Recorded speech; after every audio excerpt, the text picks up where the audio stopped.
पिता की हत्या के बाद बेटी ममता की आंखों से नहीं टूटे आंसू।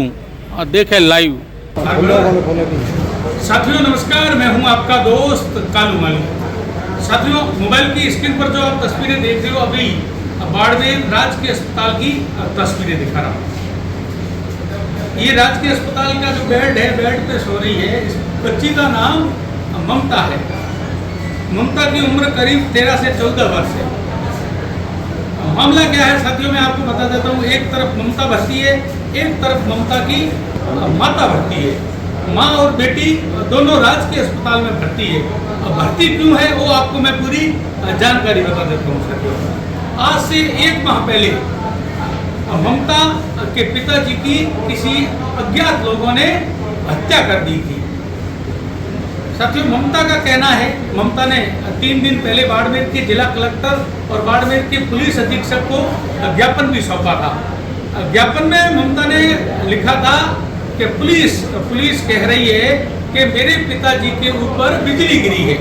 और साथियों, एक बड़ी बात आपको बता देता हूँ मैं, बिजली कहीं भी गिरती है, आपने देखा होगा, बिजली कहीं भी गिरती है वहाँ पर अनाज तक नहीं उगता है साथियों। बिजली जहाँ भी गिरती है वहाँ अनाज तक नहीं उगता है। उतनी जमीन पूरी ब्लैक हो जाती है, काली पड़ जाती है और वहाँ पर गड्ढे पड़ जाते हैं। किसी पेड़ पे गिरती है तो पेड़ पूरा जल जाता है। ममता के पिताजी जहाँ पर हत्या हुई है, जेठाराम जी की जहाँ हत्या हुई है, वो पेड़ एकदम लीला बड़ा है और वहाँ पर जमीन भी एकदम सही पड़ी है। और जेठाराम जी के फोटो भी उस पोस्टर पे लगे हुए थे।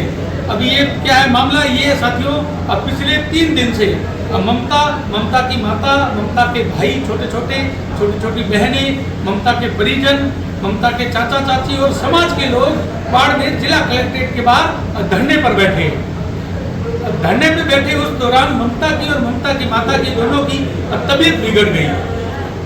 तबीयत बिगड़ने के बाद परिजन और लोग मिलकर ममता और ममता की माता को बाड़मेर के राजकीय अस्पताल में भर्ती करवाया है उपचार के लिए।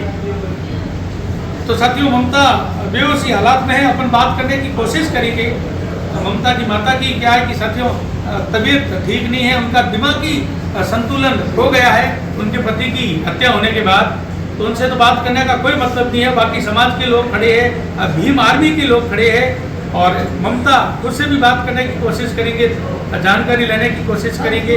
हकीकत ये क्या है, मतलब मुझे समझ में नहीं आ रहा है। पुलिस बता रही है बिजली गिरने से मौत हुई है। साथियों, बिजली गिरने जहाँ पर भी गिरती है वहाँ पर अनाज तक नहीं उगता है। मेरे देखा हुआ है, बकरी पर गिरी है तो एक नहीं 5-5, 10-10 बकरियाँ एक साथ मरी है। तो चलो अपन ममता से बात करते हैं, पूरी जानकारी लेते हैं। 3 दिन हो गए हैं इनको धरने पर बैठे हुए। अभी 3 दिन में प्रशासन द्वारा क्या कार्रवाई की है, चलो अपन बात करते हैं। जेठाराम की हत्या के बाद धरने पर बैठी धर्म पत्नी और बेटी दोनों की तबीयत बिगड़ी। तो ये धर्म पत्नी बाड़मेर के राजकीय अस्पताल में भर्ती है, इनका उपचार चल रहा है। देख लो साथियों, कितने दिनों से धरने पर बैठे हो, पुलिस ने क्या कार्रवाई की है, अब हॉस्पिटल आए हो, क्या हुआ है? धरने का आज 4था दिन है। 4 दिन से पीड़ित परिवार और भीम आर्मी के सर्व समाज के लोग धरने पर बैठे हैं। और पीड़ित परिवार में जो छोटे बच्चे, बड़े बुजुर्ग, यानी कि जेठाराम के पिताजी, जेठाराम की माँ, जेठाराम के भाई, जेठाराम के बच्चे, छोटे नाबालिग बच्चे बैठे हैं। और कल रात को मैं धरना स्थल पर ही था, तो वो अचानक इनकी तबीयत बिगड़ गई और जेठाराम की बीवी और जेठाराम की बेटी दोनों बेहोश हो गए थे। फिर हमने एम्बुलेंस में 108 में लेकर राजकीय चिकित्सा लेकर आए। अपने इलाज के दौरान डॉक्टरों ने देखा कि तबीयत ज़्यादा सही नहीं है, तो इसलिए डॉक्टर साहब ने एडमिट कर दिया। अभी भी इलाज चल रहा है। जेठाराम की पत्नी भी बेहोश है और लड़की को, ममता को थोड़ा होश है, वो बोलने के लायक नहीं है। तबीयत बहुत ख़राब है और प्रशासन शुद्ध ले न्याय दिलाए समय। मतलब मामला क्या हुआ था, धरना क्यों दिया? मामला ये हुआ, जेठाराम को किसी ने विद्युत करंट देकर मार के फिर रोड पर फेंक दिया।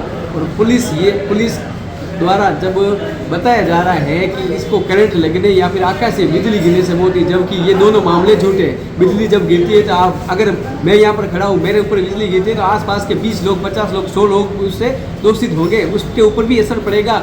आसपास के जीव जंतु बिल्डिंगें वगैरह सब ध्वस्त होगी, ऐसा कुछ हुआ नहीं है। बिजली गिरने वाली बात झूठी है। और रही बात के विद्युत करंट की, तो विद्युत करंट की मैं बात करूँ तो आसपास 500 मीटर के एरिया में कोई विद्युत तार था ही नहीं, ना बोर्ड था, ना पोल था, ना कोई तार थी, तो विद्युत वाली भी बात झूठी है।